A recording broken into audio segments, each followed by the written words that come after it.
Hello, I'm Caryn Saitz. This is Taking the Leap, and I'm really excited to have you here today. And I have a really special guest. Her name is Margo Rudman Gold. You go by Margo Rudman Gold. It says, yes, full name. So, full disclosure, we met through a mutual friend of Margot's and mine, who I actually have met online and never met in person. So, thank you, Marion, for introducing us. And I'm excited to get to know you and to share your story with my listeners today. So, welcome, Margo. Thank you. It's exciting to be here. So, Margo has a really interesting profession and one that I found it's a great niche and something that's really different. So, you are a performing arts college consultant. Am I correct on that? Yes, I'm an And independent educational planner and I have a college advisory business with a specialty in theater and dance. wow. So yeah, I was going to say, can you sort of define what that is? What does performing arts look like, and how is it different than being sort of a traditional college consultant? And tell us a little bit about how you got into this, and what do you actually do? Okay, so I got into it because I had a corporate career and I went back to school for a master's in teaching. And I realized that I wasn't connecting with elementary school children as much as I connected with high school students. And I was tutoring ACT and SAT and alumni interviewing for my alma mater Tufts, helping friends with their kids' college essays and volunteering in the college center at high school, all right after my corporate career. So I realized I think there's my next business is in here. And excuse me, I was always performing arts oriented. Those were my people. When my kids Mhm. were growing up, we weren't a sports household, we were an arts household. Uh-huh. And I knew of many independent college counselors in my area and realized that there were a lot out there who were helping supplant the high school counselors who very often have a huge slate of students and can't always do the personal one-on-one that they Uh-huh. want to. And I realized there was sort of as you said, a niche out there for theater, for dance, for performing arts. There weren't people consulting on that process. And to answer your other question, it's actually a very different process. Um, Depending upon whether a student who loved dance or theater in high school wants to just dance or do plays for fun in college, or whether they're hoping for a professional career after college, Hmm. it's a very kind of different process if you're trying to set yourself up to be trained to have a professional career after college. So people come to me, my clients are from throughout the country, and some want to dabble in the same thing that they've loved doing in high school, and others do want that pre-professional or conservatory or bachelor Uh-huh. of fine arts focus. So do most people that end up in the theater, do they all have a college degree? I mean, do they sort of follow the route of going and getting a college degree to go into that, or do they start acting young and just kind of end up, performing and being on Broadway or being in, theaters around the country? Or do a lot really go after that college degree and that with the focus of performing arts? I think a lot of performers go directly from high school, but I think it's really hard to get into that world when you don't know really what you're doing, and you could use some more training on both the craft and the business of marketing yourself, which they're always auditioning and marketing themselves. Hmm. With dance companies, the top ballet companies only want you at 16. So they do not want you to go to college, and they're not going to. Interesting. But there's a lot of other dance companies out there that are not the very top ballet companies. And those people who are entering those, some don't go to college, but a lot do. And the lifespan of someone who's in a dance company, is it short or long? Because I mean, once you're done, you might be done. And then, oh, if you didn't go to college, what do you kind of do with it, you know? Right. So, as an example, I was working with a dancer yesterday who's talking in her college essays about also wanting to study kinesiology because she's thinking after I, max out after my body can't dance Right. professionally anymore, what is she going to do? And in her case, it was kinesiology, and she wants to think about writing about dance. So there's a lot of things that students can do when they're no longer performing that are adjacent to that performing career. So you were doing all of these kinds of jobs and tasks and volunteering and whatever. How did you actually take that and professionalize it? Because this is a business for you. This is not a hobby. You're not, mom turn, and I do know that you were inspired, and you have two kids that actually went into performing arts. But that isn't the way you actually viewed it. I know you were very specific with me when we chatted that you weren't a mom that said, "Oh, my kids are doing this, I'm going to do this." This was something that you really saw a need for. Am I correct? And how did you then take Yes. it and professionalize it? Right. So this is good advice to people. I looked at what were the industry organizations in the college, independent private college counseling space, Hmm. and how could I learn about the industry through them? And I got involved with one um, organization first, IECA, Independent Educational Consultants Association. They had a summer training institute. And I thought, do I really want to devote? Am I committed enough to this idea of this new business to commit to this summer training institute? Hmm. I did. I did it, met lots of people, learned lots of things, and got more involved in the business. At the same time, I had a mentor, a friend and mentor who said, Hmm. I want to sit you down. We're going to come up with a name. We're going to come up with a website, and you're going to figure out the steps you need to be a professional in this business. So I think it's very helpful if you're looking at starting in a new field, if there are business organizations that are actually way more, they're not socializing cocktail hour kind of places, they're Hmm. really nuts and bolts about the business. And right now I'm in the midst of um, attaining what I think is the highest level certification, which is called CEP, which is an educational planner. The next step for me is to sit for the 5 hour written exam. Wow. And you've been doing this, what, you said 8 years or 10 years? Yes.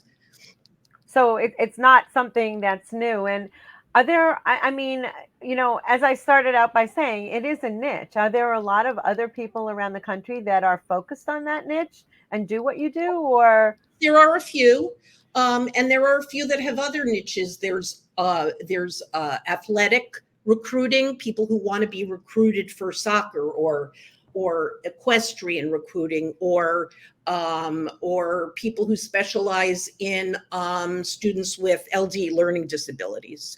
But there's a couple who do performing arts, and we all do it differently. I partner with people who are expert in training for the theater monologues, for the auditions, or the dance auditions. Those are not my skills and strengths. So I have people uh-huh. I partner with. So actually, to that question, one of the things I was interested in is, when do parents reach out to you? At what point in, is it when they start high school? Is it in middle school? Or is it really, junior or senior year in college when they realize, oh, this is something that my child is really interested in?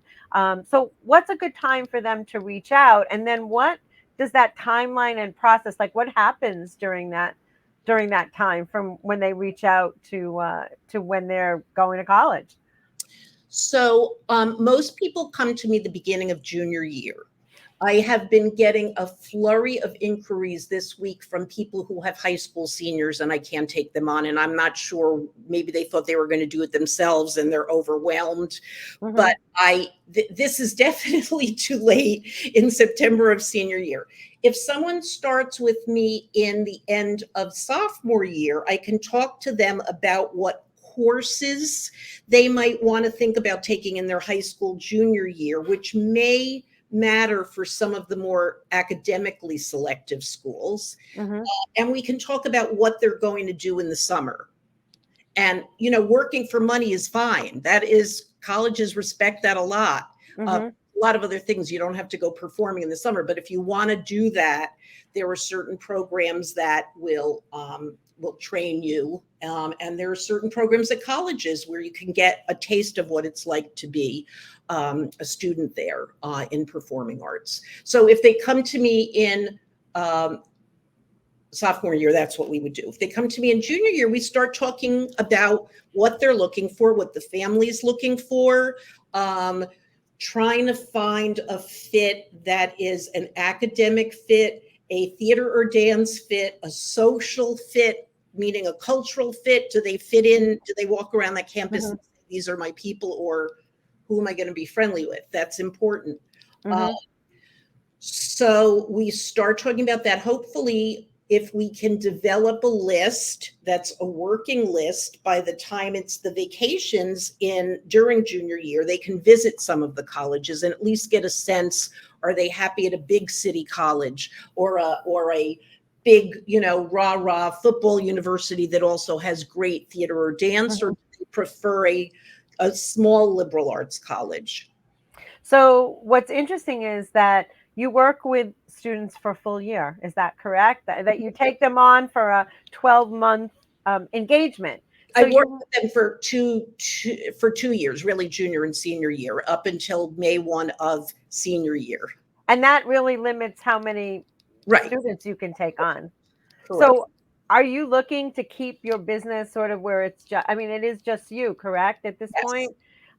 Do you want to take on other people and manage a business, or really are you happy with growing? I mean, 12 is a lot of students, because one of the things that I found most interesting is it's not just the student that's your constituency. I mean, you have to deal with parents, you have to deal with the students, and then on the flip side, you also have to deal with the colleges and the universities and all of the academic programs and admissions people.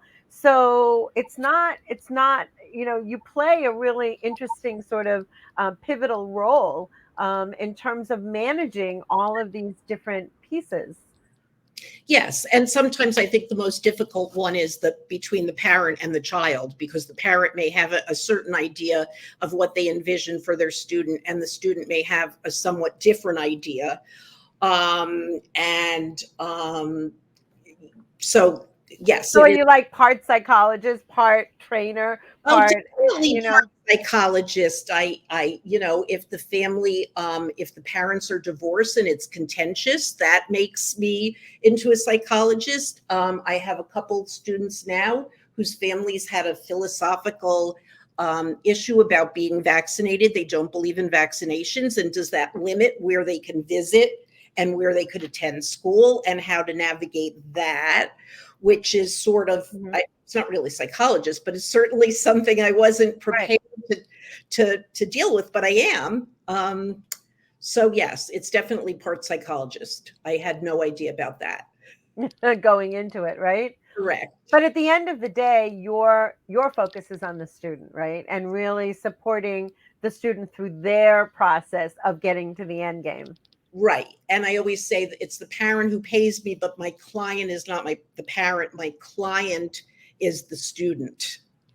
So, as a woman and going into this, sort of what's been your biggest challenge as a woman entrepreneur? Because again, you had to learn the business, you had to learn the academic side, you had to learn the psychological side, and really the people side, because that's, it's kind of, it's a really interesting place to be in. So what's been the biggest challenge for you as a woman starting this business, as a mom starting this business? Because am I correct? Your kids were not in college at the point at which you started this. So I think a lot of women entrepreneurs try to do it all in their life. So they're handling their business, and they're also handling, if they were cooking or shopping for the household or doing bills, all of those things. Somehow you need to get, or you don't need to get, look at getting some assistance or offloading some of those responsibilities. Mm-hmm. For me, the other thing currently, I would say as a woman, I always felt like I needed to try harder. And if a client asks me a question, it's really okay to say, I don't know the answer to that, but I will find it out for you. I always felt like I had to be the all-seeing, all-knowing about my field, but nobody is about their field. So that I've learned. And also, I think if you're over 40, there's a lot of software out there that's great that you can use in running any kind of business, and you really have a learning curve if you're not in your 20s or so. Hiring young people to help you, which I haven't done enough of. So I would say those were some of the challenges. So it was also important to you that your business fit into your lifestyle. To a certain extent, that it wasn't a hobby, that it wasn't sort of a lifestyle business, but that your goals for your life and your work really were in alignment. And I know you just said to me you actually just sold your home and you are building a new home and moving. So you do a lot of your work virtually. And how did that play into what you're doing in terms of growing your business and at the same time saying, well, our goals for our life were to do XYZ? Well, I worked virtually because my students are across the country because I specialize. I've worked virtually since before COVID, and then COVID came around and suddenly everybody knew how to use Zoom, and I didn't need to say, here's what you do, unfortunately. Right. It got to the point where even though when it wasn't COVID, even my students who lived 20 minutes away would say, oh, let's just do it on Zoom. I'll save 40 minutes, especially if they're busy with a play or a dance training.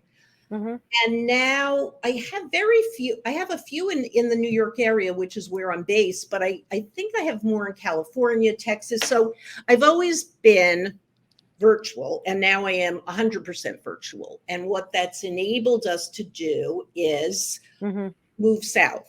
So I'm relocating to the Sarasota area the beginning of January, and it will be seamless with my business. I don't think it matters if it's hard when you have people that need to see you after school and they're on the West Coast, because when they get home from school, it's 4, it's 5, and by 8 o'clock at night, I am not at my best.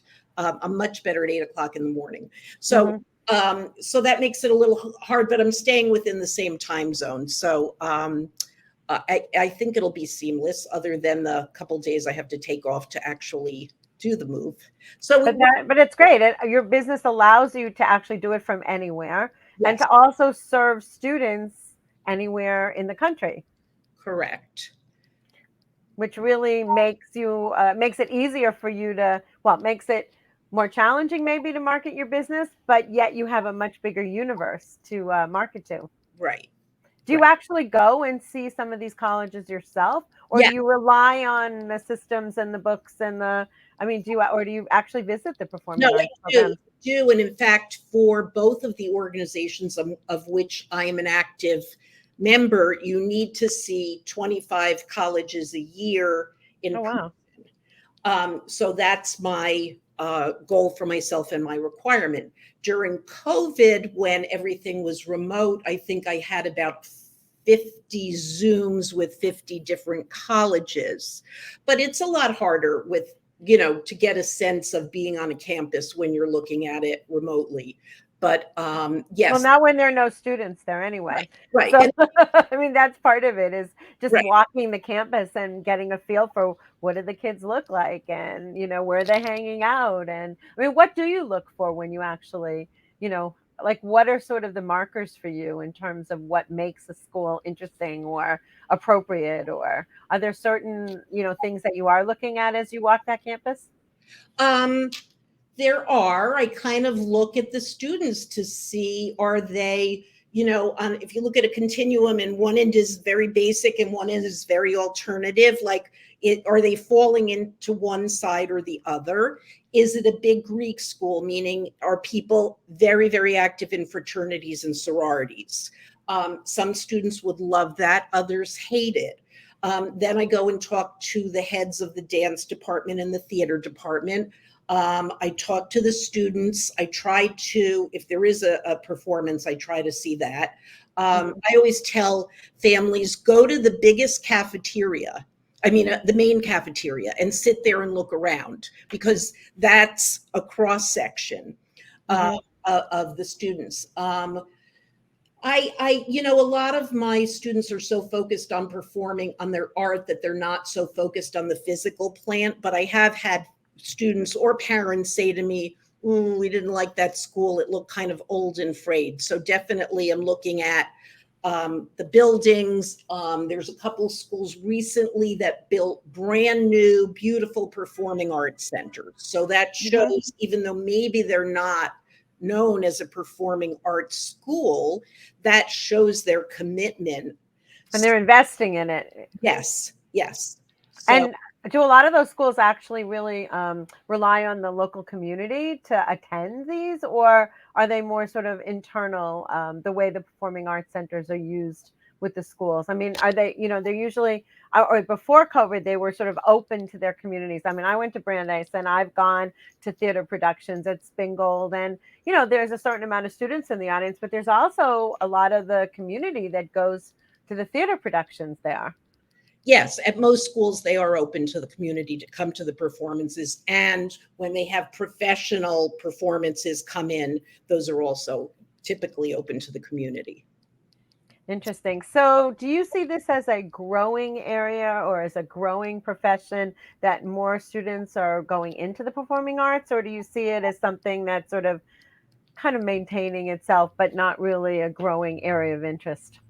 Well, someone sent me, a dad sent me an article, a dad of a client sent me an article yesterday about how more and more of the world of engineering and business is going to be automated. And the one thing that can't be automated is creativity and the arts. So I thought that made a good case for growing arts. And I know that even for medical schools, as an example, medical schools love it when someone has a performing arts undergraduate major, as long as they've taken the science prerequisites, as long as they've taken certain courses that they need to go to medical school. They love it when there's that extra component of creativity, of,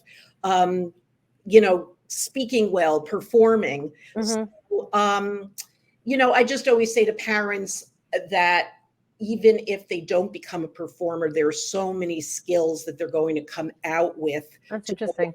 Whatever they are going into. So out of curiosity, are there more boys or girls that are going into the performing arts areas? I seem to have way more females in my practice. That's interesting. So my last question to you is, this has been a journey. I mean, it's 10 years now. You've been doing this. You've built I think, a fairly large and nice clientele. And so what are one or two things that would have made it easier for you before you started this, that would have made this journey that you wish you knew, and that you would tell someone else that's thinking about, either starting a business like this or, being a mom and starting a new business? What would make it easier for them to take the leap and go for it? One of the things I did do, which was to find out the business organizations involved in that business, and are they active, and can you get involved, and can you take courses with them? Right. The other thing was about software. I definitely think learning software, if you're planning on doing your own social media, which I do, and I'm terrible at, I get doing fine right now. Get someone to do your social media, learn new software. I know. Well, this is not at the outset, but learn to say no to some people who you talk to in an initial meeting, and you don't feel there's a fit. You don't get that it's going to be a good working relationship. Be able to say, no, I can't take you on right now. And if you can refer them to someone else, that's great. But if you can't, I would say after a while you get to, but I think this is later on, you get to sense of when someone's a good fit for you as a client. Well, you learn pretty quickly if they're not a good fit. Sometimes you learn the hard way and you're like, oh, you know it. And I think the message in that is to trust your gut, because you do feel that. You do know in your gut when someone leaves your office or you're done with a call or whatever, you're like, I don't know. I don't know if that's going to really work. Um, and generally you're right. And it's really about trusting your instincts and trusting, because it's all about the interaction and the alignment, if I'm not mistaken, right? I mean, you have to feel connected to Right. that person in order to really feel like you can help them in the ways that they need that help. And they have to feel comfortable with you. Right. And also, if someone's goals are different, if someone says to me, I want to go to one of the top rated theater programs in New York or LA, I don't work that way. I cast a wide net. If that's all they're Mhm. interested in, I'm probably not the best person for them, because those are all programs with a 5% acceptance rate. And I would never work with someone and say, here's where you should apply, and they're all 5% acceptance Right. rates. So if I look for the right fit, and I look for casting a wide net, and they are narrow focused, then it's not a good fit with me. So success for you is, so in order to feel successful with that student, I mean, it sounds like you're setting them up for as much success and to get into as many places with options as possible, as opposed to like, okay, I only want to go to XYZ, and if I don't get into Berkeley, I'm not going to school, kind of thing. Right. So success is if everyone I'm working with that year gets into somewhere that they'd be happy to go to, which I've been very lucky the last couple of years that's Mhm. happened. I realize someday it may not, but that's success. That's great. So I want to thank you, Margo, for your time today. I think, there are so many parents out there that A, don't even know that they can get the help, and B, that you do this. So if people want to find you, where can they go and find you? My website is performingartscollegeconsultants.com, or they can email me at performincollege@gmail, PERFORM in college@gmail. Thank That's you. fantastic. Thank you so much for being here today. Best of luck on the move, and I'm excited to hear about this year's crop of students. So thank Thank you you so again for your much. time. Appreciate the opportunity. Thank you. And